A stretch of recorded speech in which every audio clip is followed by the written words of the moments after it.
Paulie Gualtieri's continued existence is, on paper, an insult to every supposed law of the universe that the Sopranos otherwise treats with grim devotion. He is not the strategic brain Tony fancies himself to be, not the steady consigliere Silvio becomes by necessity, not the blood-adjacent heir Christopher is protected into becoming, and certainly not the kind of revenue-spewing phenomenon that makes the organization tolerate a Ralph Cifaretto. He is not even neatly categorized as useful old head, the way a patsy can be, or the way a Feech might have been if Feech had any capacity for staying in the century he woke up in. Paulie occupies an awkward middle altitude, high enough to be recognized, low enough to be overlooked, present enough to be irritating, and inconsistent enough to be vaguely expendable, yet somehow never quite disposed of. The mystery is not that he survives a single crisis. The mystery is that he survives all of them, repeatedly, while men with clearer roles, better instincts, and stronger relationships are fed into the grinder. The answer is not that Paulie is secretly brilliant. The show makes no effort to sell that fantasy. Paulie's genius, if it deserves the term, is that he is calibrated to the narrow band of competence that rarely triggers a kill order. He is not introspective enough to drown in guilt and self-destruction. He is not imaginative enough to start grand schemes that paint a target on his chest. He is not dim enough to do something catastrophically stupid in plain view, and not proud enough to refuse the basic choreography of survival, flattering the boss, performing loyalty, showing up, doing the work, and making sure the envelopes are not embarrassingly light. His mistakes tend to be manageable disasters, the kind that create headaches, not coups.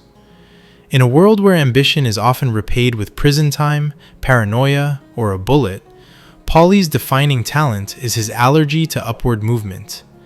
It is not lack of ambition, so much as a practical, decades-long observation that every man who reaches too high gets clipped, by law enforcement, by rivals, or by friends who suddenly rediscover their principles when money or power is on the table. That is why the comparison to middle management keeps returning, because it is painfully accurate. There is safety in the middle. Be too successful and the federal government learns your name. Be too important and the other side starts planning your funeral. Be too dispensable and your own side uses you as a cautionary tale. Paulie's career is a masterclass in staying important enough to keep, but never so important that anyone has to fear him. He is the mob's version of a corporate climber who has the sense to stop climbing right before the office politics become lethal. Even his seniority functions like protective coloration. He is, from Johnny's day, a relic who gives Tony a whiff of continuity, a living museum piece from a time the organization mythologizes. That sentimentality is not noble, but it is useful. He is neither a promising up-and-comer nor a looming successor. He is a familiar tool that still works. This is where the ultimate survivor framing lands. Paulie is not a lion, not even a particularly impressive wolf. He is the tick that stays latched on because it knows exactly what not to do. He keeps his vices contained. He does not melt down into addiction. He avoids the kind of reckless indulgence that turns into leverage. He does not marry. He does not build the kind of domestic life that becomes either a weakness or a complication. When he does try self-improvement, it is not a moral awakening but a practical adjustment. Therapy as coping skills, not therapy as transformation. And if this sounds like faint praise, it should. The show's most damning portrait of Paulie is that he does not possess enough inner life to sabotage himself the way the others do. He does not wrestle with identity, family, legacy, or meaning. He wrestles with money, slights, and the confusing fact that the world sometimes expects him to be mature. That last part matters, because Paulie is not merely shallow, he is unsettling. Many monsters in The Sopranos retain a recognizably human mechanism of denial, rationalization, or pain. Tony can be monstrous and still visibly human. He carries wounds, contradictions, and moments of self-recognition that almost qualify as conscience before they evaporate. Even Ralph, who commits acts that shred any pretense of just business, is, perversely, intelligible as a human disaster. Viciousness, impulse, pleasure, cruelty, and opportunism braided together into a person who can still recognize which behaviors should be hidden. Paulie's menace is different. He often reads like a man with the morality of a child, except the child has access to firearms, organized crime, and a lifetime of normalized brutality. The lack of introspection is not a character quirk. It is the engine. He flips from shameless, transparent flattery to casual plotting with whiplash speed, not because he is cunning, but because there is nothing stable inside him besides self-interest and reflex. That is why scenes that should be merely comedic land as eerie. The image of Paulie alone, laughing at a sitcom in a hotel room, has the vacant cheer of someone who is not processing life so much as passing time. It is funny, yes, because Paulie is frequently funny, but it is also alarming because it suggests a person for whom violence, betrayal, and grief are background noise, while trivial entertainment is experienced with genuine, uncomplicated joy. In that moment, the show quietly asks, what does it mean when a man can kill, extort, and terrify with no visible afterimage, then sit alone and giggle as if nothing ever sticks? Some interpret that scene as evidence that Tony is the colder one, irritated not by anything Paulie has done, but by the sight of contentment he cannot access. That reading has bite. Tony's discomfort may indeed reveal his own pathology, but the discomfort is also narratively warranted. It is hard to watch a man who seems incapable of remorse and not feel the chill. The cruelty is most visible when empathy is expected and Paulie cannot perform it. When another man's child is hurt, the room understands, however begrudgingly, that decency requires a certain posture. Paulie, meanwhile, can only fixate on grievance and retaliation, as if tragedy is simply an inconvenient scheduling conflict with revenge. In the same breath, the show reminds the audience that Paulie himself set lethal wheels in motion earlier, stoking conflicts and then acting outraged when consequences appear. There is a debate to be had about whether certain targets deserve sympathy, especially when someone like Ralph has already demonstrated a spectacular talent for dehumanizing others, including vulnerable people who never threatened him. Yet even if one grants that a cruel man is not owed compassion, the point remains. Paulie does not merely withhold sympathy. He seems not to understand why it is expected.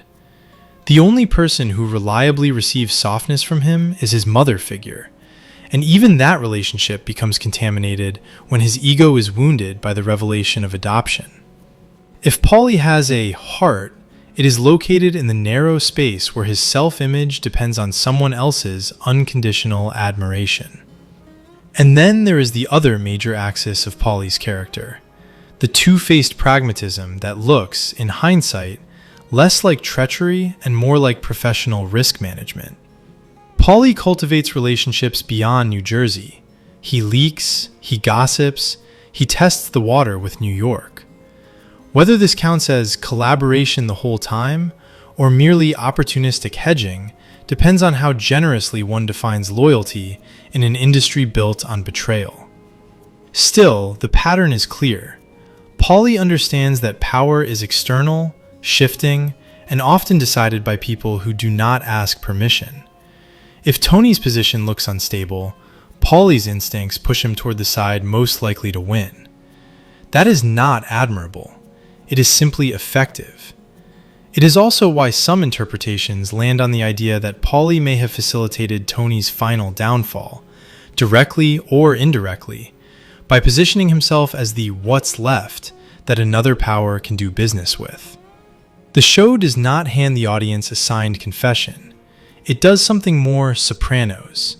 It places a man with flexible loyalties in the right place at the right time, and lets the implication rot quietly in the mind.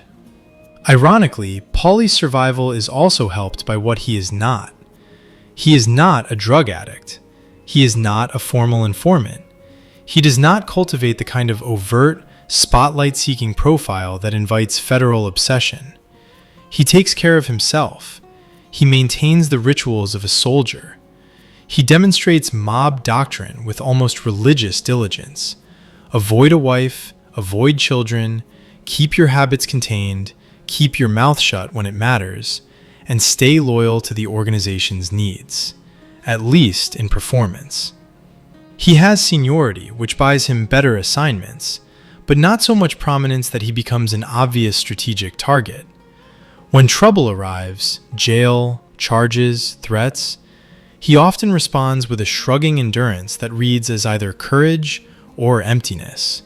The show suggested as some of both, with the emphasis on emptiness.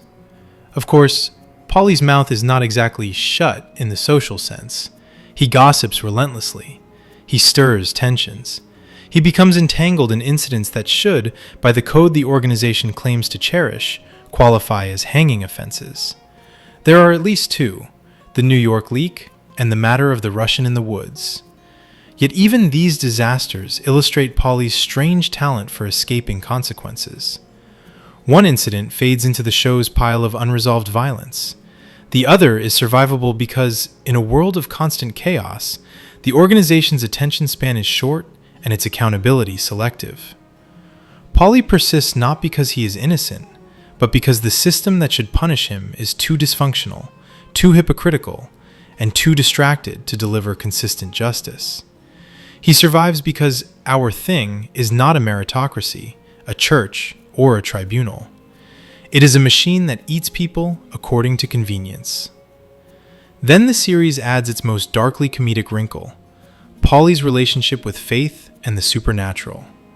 Catholicism in The Sopranos is usually decorative, ritual without repentance, sacraments without transformation. Paulie, however, treats the spiritual world as operational reality. Visions, omens, ghosts, a medium who appears to know things he should not know. These are not mere metaphors in this universe. The show presents the paranormal sparingly, but it is present. Paulie's fear of damnation, his frantic bargaining, his obsession with signs, these suggest an actual belief, not a cultural costume. It is a vicious irony that the man who seems morally stunted is also the one most willing to concede that a moral order exists. The implication is not that he becomes good. The implication is that he treats God like another authority figure, frightening, powerful, and potentially negotiable if approached with the right rituals and payments. If there is grace in Paulie's survival, it is not because he deserves it.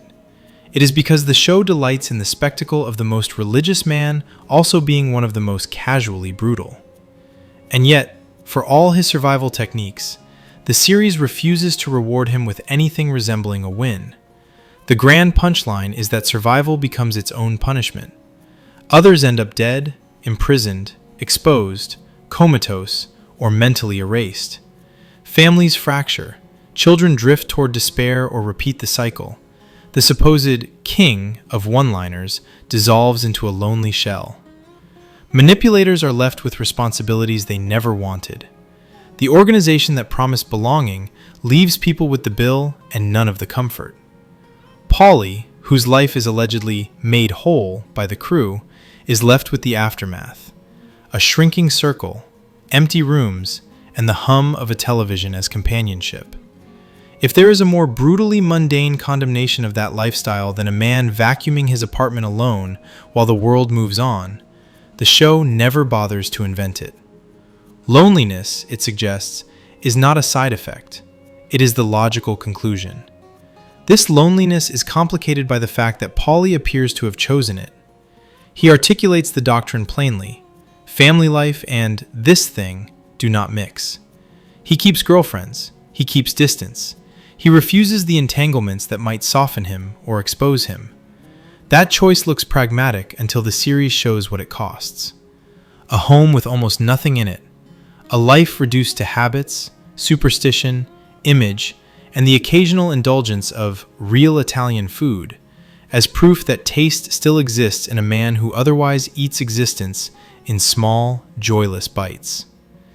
His relationship with his mother figure is one of the few threads tethering him to something like tenderness, and even that is depicted as fragile, contingent, and susceptible to Paulie's petty pride.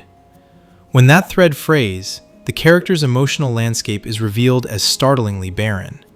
The show, being the show, cannot resist undercutting tragedy with comedy. Paulie's most memorable moments oscillate between grotesque and hilarious, often in the same breath. His paranoia about germs, his performative hygiene theories, his sudden bursts of violence, his theatrical terror at satanic forces, his impulsive confrontations, his absurdly specific pronunciations and fixations. These are carefully crafted to make him entertaining, while never allowing the audience to forget that the entertainment is attached to a predator. Even the supernatural beats become punchlines. Paulie sees and fears what others dismiss, then returns to robbery and intimidation with no evident moral learning. The comedy is not a rescue, it is a warning. A charming psychopath is still a psychopath, and the show understands that laughter can function as complicity. So why does Paulie survive? Because he is an organism exquisitely adapted to a corrupt environment. Because he embodies the principle of mind first with such purity that it becomes, perversely, stable. Because he lives in the band of competence where he is useful but not threatening, visible but not central, loyal in performance but flexible in practice. Because he understands, in a way many of the others refuse to accept, that ambition is a romantic delusion in a system that devours climbers. Because he can be a relic when sentiment is needed, a soldier when orders are needed, a clown when morale is needed, and a coward when danger is unavoidable. Because he has just enough faith to fear consequences beyond the earthly kind, but not enough conscience to change. Because life in this universe is not fair, and the show takes a bleak delight in illustrating that the fickle finger of fate does not distribute outcomes according to merit. And what happens to Paulie after the story ends? The most plausible answer is as unglamorous as everything else about him. If indictments come, the deciding variable is not his dignity, but how much testimony the government can leverage from surviving cooperators. If the organization reshuffles, Paulie is the kind of mid-level asset the new order can keep: territorial knowledge, seniority, a willingness to take assignments, and no visible aspiration to seize the throne. If New York tightens its grip, Paulie is a convenient intermediary, someone to keep things running smoothly, perhaps even a puppet in a suit that fits poorly but adequately. If none of that happens, he still drifts toward the same ending the series has been foreshadowing: a lonely old man in declining health, outliving the people who made his life feel populated, eventually claimed by something banal and biological rather than cinematic. There is a certain poetic cruelty in that. After surviving wars, betrayals, charges, botched jobs, and the general incompetence of his own personality, the final opponent will be time, an adversary Paulie cannot flatter, intimidate, or bargain with. In the end, Paulie is the show's most efficient dismantling of the gangster fantasy. The romantic version of this life promises power, loyalty, respect, and a legacy. Paulie gets survival, which is not the same thing. He is the last man standing not because he is the best, but because he is the most perfectly mediocre in the ways that matter to predators. He follows the code when it protects him, breaks it when it benefits him, fears God when it frightens him, and forgets morality when it inconveniences him. The irony is complete. The character with the least arc may be the one whose final state best captures the series' thesis. Winning is not guaranteed. Justice is not guaranteed. Meaning is not guaranteed. Sometimes the cockroach lives through the fire, looks around at the ashes, and realizes the prize for endurance is an empty room and the sound of laughter that no longer feels entirely human.